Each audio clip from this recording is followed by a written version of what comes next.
আজকের গল্প চা বাগানে। ভোলা থেকে গল্পটি পাঠিয়েছেন জামাল। বেশি রাতে বৃষ্টির শব্দে আমার ঘুম ভেঙে যায়। নিঃশব্দ এ জীবনে এমন বৃষ্টি নিঃসঙ্গতাকে আরও গাঢ় করে। মনে হচ্ছে কে যেন দরজা ধাক্কাচ্ছে। হ্যাঁ, ওই তো, সত্যিই তো কে যেন দরজায় জোরে জোরে থাপ্পড় দিচ্ছে। আমি চমকে উঠি। কে? আমি। ফ্যাঁসফ্যাঁসে গলায় উত্তর এলো, আমি কে? আমি কমলা। এত রাতে কি জন্য এসেছ? আশ্রয় চাই বাবু, একটু আশ্রয়। এত রাতে দরজা খুলতে পারবো না, তুমি অন্য কোথাও যাও। কোথায় যাব বাবু ঝড় বাদলের রাতে? আপনার এ বাংলো ছাড়া তো 2-3 মাইলের মধ্যে কোনো ঘর বাড়ি নেই। তাড়াতাড়ি দরজা খুলুন বাবু, ওরা এদিকেই আসছে। বাবু, আপনার পায়ে পড়ি, আপনি আমাকে বাঁচান। এত জোরে দরজা ঠেলছে যেন এক্ষুনি দরজাটা ভেঙে যাবে। আমার মনে হচ্ছে বাইরে মেয়েটা শরীরের সর্বশক্তি দিয়ে দরজা ভাঙতে চাইছে। আমি উঠবো উঠবো করে উঠছি না। ব্যাপারটা কি বুঝতে চেষ্টা করছি। কমলা মেয়েটিকে কোনোদিন দেখিও নি। শুনেছি মেয়েটি নাকি সুন্দরী, এ চা বাগানেই কাজ করে। শুনেছি আমাদের চা বাগানের কোনো এক লম্পট কর্মকর্তা মেয়েটিকে বিয়ে করার লোভ দেখিয়ে মেয়েটির সর্বস্ব কেড়ে নিয়েছে। এতদিন ব্যাপারটি গোপন ছিল। কিছুদিন আগে মেয়েটি অন্তঃসত্ত্বা হয়ে পড়লে ব্যাপারটি রাষ্ট্র হয়ে যায়। এখন বিয়ে করা তো দূরের কথা, মেয়েটির সঙ্গে তার সম্পর্কের কথাই অস্বীকার করে সেই লোকটি। কমলার মতো আরও 2-4 জন সর্বস্ব খোয়ানো মেয়ে মানুষ আছে এই বাগানে, যারা ওই লম্পট নারী লোভীর প্রতারণার শিকার হয়েছে। কিন্তু চাকরি হারানোর ভয়ে কেউই মুখ খোলেনি। হতভাগ্য কমলার বাবা দিন দয়াল সেদিন অফিসে এসে আমার পা ধরে কান্নায় ভেঙে পড়ে, বিচার চায়। আমি নিচু পদের এক কর্মকর্তা, আমি কি পারি আমার উপরের স্তরের কর্মকর্তার বিচার করতে? দীনদয়াল এসব বুঝতে চায় না। নিরুপায় হয়ে কলকাতা হেড অফিসে বড় কর্তা বাবুর কাছে সবিস্তারে জানিয়ে পত্র লিখি। পূর্বাপর অন্যান্য কর্মকাণ্ডও উল্লেখ করি এবং এখানকার ম্যানেজারের কাছে একখানা আর্জি নিজে লিখে দেই, যেন কমলা, তার বাবা ও অন্যান্য নির্যাতিতা মহিলা শ্রমিক নিয়ে গিয়ে আর্জিখানা পেশ করে, বিচার চায়। তারা সে মতে কাজ করে, এতেই কাজ হয়। লম্পট নারীভোগী বাবু সাময়িক বরখাস্ত হয়। এত সব কিছুর মূল হোতা যে আমি, সে কথা বাবু জানতে পেরে আমাকে শাসিয়ে যায়। আর যদি বেশি বাড়াবাড়ি করি তাহলে কমলা তো মরবেই, সঙ্গে আমাকেও পরপারে পাঠিয়ে দেবে। সেই থেকে কমলা ও তার পরিবার পালিয়ে বেড়াচ্ছে।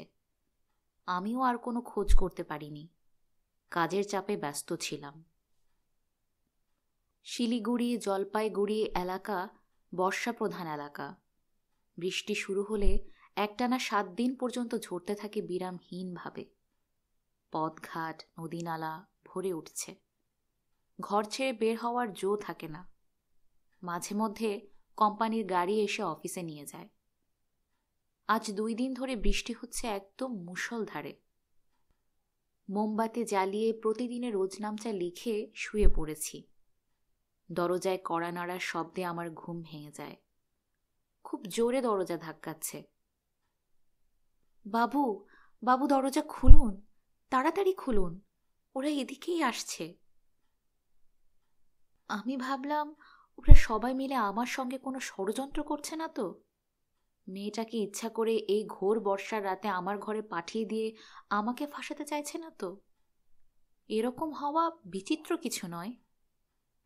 এসব চা বাগানের মানুষ। সুচতুর বাবুই হয়তো টাকা পয়সা দিয়ে ষড়যন্ত্র করেছেন। সব কিছু সম্ভব। বাবু, আপনার পায়ে পড়ি, দয়া করে দরজাটা খুলুন, আমাকে বাঁচান, ওরা আমাকে মেরে ফেলবে। এমন জোরে দরজা ধাক্কাচ্ছে বুঝি এখনই ভেঙে যাবে। আবার বললাম, এত রাতে দরজা খুলতে পারবো না, তুমি অন্য কোথাও যাও। দরজা ধাক্কাতে ধাক্কাতে ক্লান্ত হয়ে মেয়েটা গুমড়ে গুমড়ে কাঁদছে। মিনতি তার বর্ষার জলের মতো অস্থানে ঝরতে থাকে। এক সময় সব বন্ধ হয়ে যায়।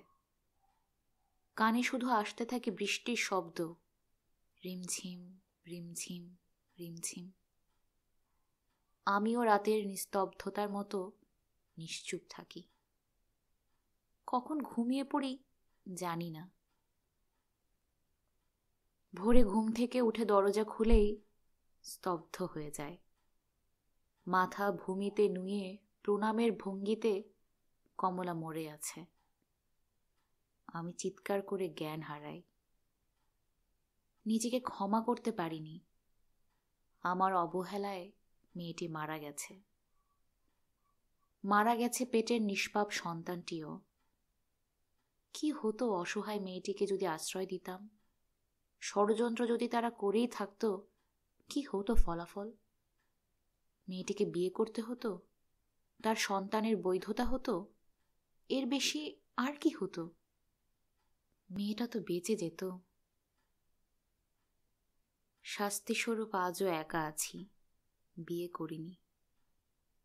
সে কত কাল আগের কথা।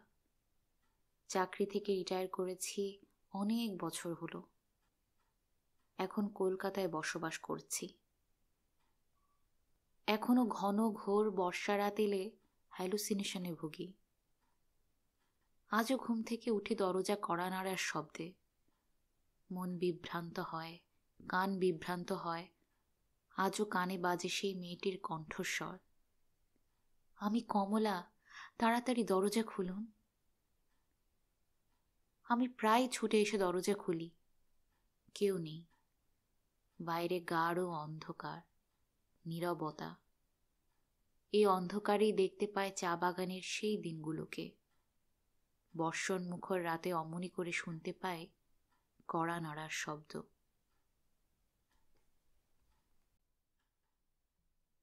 গল্পটি এখানেই সমাপ্ত।